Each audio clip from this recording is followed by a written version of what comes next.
Hello everybody. I know it's been quite some time since I have actually posted a YouTube video. I think it's been several months since I've even touched this platform, but here we are back again, and we are going to be consistent this time because I think that this is what I want to be doing full time. Crazy busy lately with school, moving, finding a lot of new work opportunities and everything, and everything's been going really great. It's just this has kind of been on the back burner, as well as making some TikToks, just because I've been a lot more busy with actual photography work. But don't worry, we have now found our little rhythm, and we are going to be scheduling a lot of time to create some really good content for everybody. Thank you all so much for joining me on this channel. We're going to be going over a lot of some really great photographers, art movements, photography history, and aesthetic abilities that will help you grow as an artist. So welcome to part one of a series on this channel that is titled Crafting a Photograph. Now, if you follow me on TikTok, you're very familiar with this series.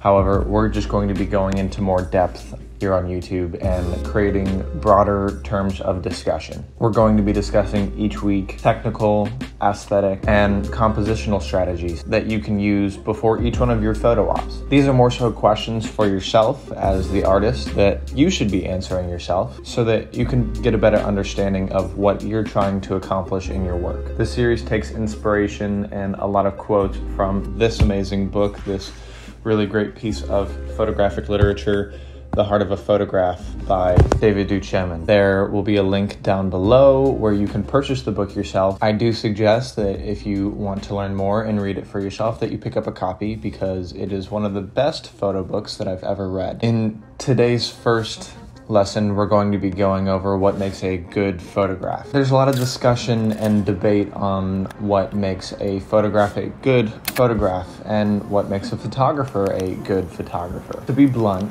which I will be throughout this series, it's not enough to have complete mastery of your camera. Just because you are well equipped in using it does not mean that you produce good photographs. Understanding components like ISO, shutter speed, f-stops, exposure, contrast, white balance, so on and so forth, are merely prerequisites, or your sort of baseline. This is where everybody should start. This is the first stepping stone in being able to depict what you see and showcasing that in a professional and unique way to viewers. So, what does make a good photograph? Well, if you ask a variety of people, you may get answers like a good photograph tells a story, a good photograph sheds light on something new, a good photograph makes the viewer feel something, which is a lot harder to do than a lot of people understand. However, all of those questions are unreasonable. They're preposterously impractical and a little bit useless. The reason being is it's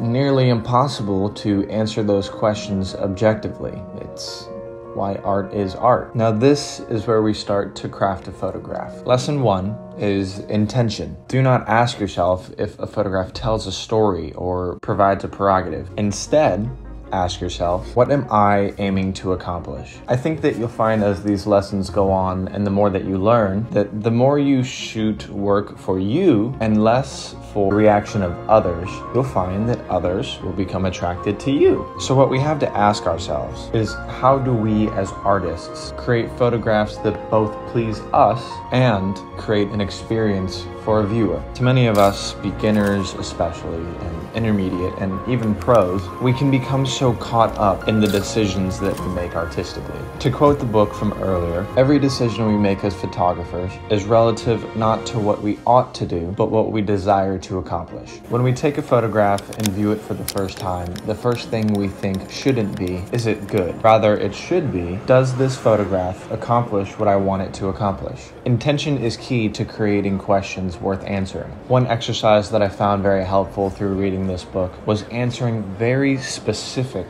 questions about the work that I wanted to produce, such as, is the photo dynamic enough? Does this photo convey a sense of comfort like I intended? Does my use of color create a better contrast between background and my subject? Now, you don't need to go crazy on this. I don't want you to be stressing and asking yourselves all these questions before and after you take a photo. It should be a natural state. However, these are things worth thinking about. If there is one thing that you should take away from lesson number 1. One piece of advice that I hope that you follow, it's that intention is how you start to pave the way into becoming a unique artist. Intention will always be at the forefront of discussion when critiquing work, and intention is what establishes storytelling. Thank you so much for joining me on the first episode of Crafting a Photograph. Later this week, we will be discussing one of my favorite photographers of all time, William Eggleston, and exploring his use of color. Join me on my TikTok, on my Instagram,